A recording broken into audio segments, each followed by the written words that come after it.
David ڈواٹے ویلنسیا ایک غیر قانونی تارکین وطن ہے جس کو کسی بھی لمحے امریکہ سے ملک بدر کیا جا سکتا ہے۔ ڈیوڈ کو فرار ہونے سے روکنے کے لیے اسے ہر وقت یہ الیکٹرانک کڑا پہننے پر مجبور کیا گیا ہے۔ امیگریشن کے قانون میں یقینی تبدیلی کا سن کے ڈیوڈ کے آنکھوں میں آنسو آ گئے۔ اگر مجھے یہاں رہنے کی اجازت مل گئی تو میں چین کا سانس لوں گا، میں اسکول جاؤں گا، اپنی انگریزی ٹھیک کروں گا، مجھے آگے بڑھنا ہے۔ اب آخر کار ڈیوڈ جیسے لوگوں کے لیے امید کی پہلی کرن نظر آ رہی ہے۔ اگر آپ امریکہ میں 5 سال سے ہیں، اگر آپ کے بچے امریکی شہری ہیں، اگر آپ رجسٹرڈ ہیں، اگر آپ نے اس ملک میں کوئی جرم نہیں کیا اور اگر آپ ٹیکس دینے پر رضامند ہیں، تو پھر آپ اس ملک میں عارضی طور پر رہنے کے لیے اپلائی کر سکتے ہیں۔ آپ تاریکیوں سے باہر آ سکتے ہیں۔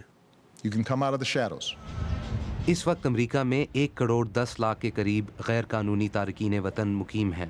اوباما کا ماننا ہے کہ امیگریشن سسٹم ٹوٹ پھوٹ کا شکار ہے، لیکن ان کے بقول محنت کش تارکین وطن کو ایک اور موقع دینے کی ضرورت ہے۔ امریکی صدر نے اپنے خصوصی اختیارات استعمال کرتے ہوئے امیگریشن اصلاحات کا یہ پیکج ایگزیکٹو آرڈر کے ذریعے جاری کیا ہے، مگر فوراً ہی سیاسی کشیدگی بڑھ گئی ہے۔ ہماری جمہوریت ایسے کام نہیں کرتی۔ صدر اوباما کا کہنا ہے کہ وہ کوئی بادشاہ یا شہنشاہ نہیں، لیکن ان کا رویہ ایسا ضرور ہے۔ کہا جاتا ہے کہ صدر اوباما امیگریشن پر گہرے خیالات رکھتے ہیں اور ان کا یہ اقدام امریکہ کے داخلی سیاسی تناظر میں کسی اعلان جنگ سے کم نہیں۔ ان کے مخالفین نے دعویٰ کیا ہے کہ وہ اس یک طرفہ اقدام کا سخت سے سخت سیاسی بدلہ لیں گے۔